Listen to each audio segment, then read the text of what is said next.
Jurassic World Dominion, ou Le Monde d'après en français, dévoile un peu plus de ses pistes artistiques depuis que le film est sorti à travers le monde. En effet, depuis quelques semaines, différents artistes partagent leurs concept arts, mettant en avant certains changements opérés entre ces créations et le tournage final du film. Aujourd'hui, nous allons nous attarder sur la scène du Pyroraptor, que l'on a pu découvrir en partie dans la bande-annonce. Sachez également que je vais parler plus précisément de cette scène et que, si vous ne voulez pas être spoilé car vous n'avez pas vu le film, je vous conseille donc une autre vidéo qui va s'afficher en haut à droite, ou bien tout simplement de regarder cette vidéo une fois que vous aurez vu le film Jurassic World Dominion au cinéma. Comme toujours, avant d'aller plus loin, n'hésitez pas à vous abonner et activer la cloche pour ne louper aucune de mes prochaines vidéos. Bienvenue dans cette vidéo et bienvenue à Jurassic Smash.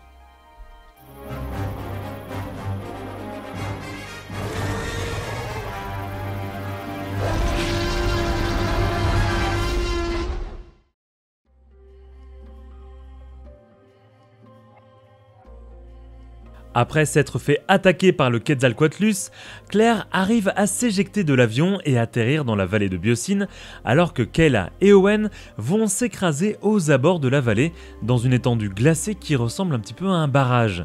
C'est ici que les deux rescapés vont faire la rencontre d'un droméosauridé, le premier dinosaure de cette espèce représenté avec des plumes dans l'univers jurassique. Il s'agit du Pyroraptor. Cette scène, qui surprendra les spectateurs par le comportement du dinosaure, a connu certains changements entre le moment où des artistes ont réfléchi à cette séquence et son tournage, plusieurs mois ou plusieurs années plus tard.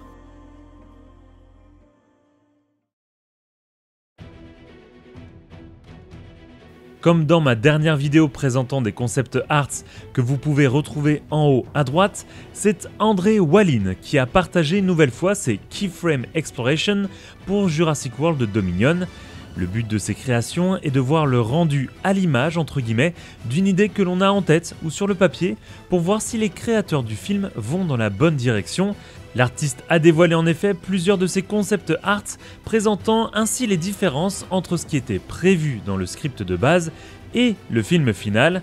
Sur le premier concept art, on peut découvrir notamment Owen et Kayla près de l'épave de l'avion. Pour ceux qui ont vu le film, le rendu est quasi identique au long métrage, les montagnes en arrière-plan, la structure ressemblant à un barrage, la position de l'avion et les petits blocs rocheux dont apparaît le Pyroraptor. Et justement, ce dernier est dessiné en premier plan ici, approchant doucement de ses proies comme il le fait dans le film. On peut remarquer que très tôt dans les concepts, l'animal possédait déjà sa robe rouge et noire ainsi que des plumes. Dans le film, le petit dinosaure va observer les deux humains, puis, lorsqu'une brèche dans la glace va se produire, il va en profiter pour se jeter rapidement à l'eau et attendre que ses proies tombent à leur tour, profitant ainsi de l'avantage d'être à l'aise dans l'eau. Dans les concepts de base, le tout semble légèrement différent. En effet, alors que le plan ici est identique au concept, voyant le Pyroraptor sous l'eau, dans le film, l'animal nage, sauf que dans les concepts, ce dernier semble marcher entre guillemets à l'envers sous la glace, s'aidant de ses griffes pour avancer. Sur ce plan, on sent que Colin Trevorrow a gardé le concept de voir le dinosaure sous la glace légèrement ombragé. Dans le concept suivant, on peut découvrir l'animal fracturer la glace, la fragilisant. Alors que dans le film, cette glace est fragilisée entre guillemets par l'avion qui s'est écrasé dans l'eau, on peut se demander ici si ce n'est pas le Pyroraptor lui-même qui casse la glace, tentant de faire tomber ses victimes dans l'eau. Le dernier concept montre quelques éléments intéressants. Le premier, alors que dans le film, Owen est le seul à tomber à l'eau, on peut voir ici que Kayla fait également partie de cette petite baignade. Dans le film, c'est elle qui sauve Owen au dernier moment, le faisant remonter à la surface. On peut du coup se poser la question, dans ces concepts, de comment les deux humains ont réussi à sortir vivants de l'eau sans aide extérieure. Owen ayant un couteau, il se peut donc que dans une première version du script, il arriva à blesser le Pyroraptor pendant une attaque, le faisant fuir. Ainsi, il put remonter à la surface plus tranquillement avant que le Pyroraptor ne repasse à l'attaque comme dans le film. Autre point intéressant ici, c'est le design en lui-même du Pyroraptor. En effet, même si ce dernier a bien des plumes, On peut voir dans ce concept que l'animal semble garder un côté plus raptor entre guillemets de Jurassic Park 3 avec seulement quelques excroissances ou de petites plumes sur les pattes avant.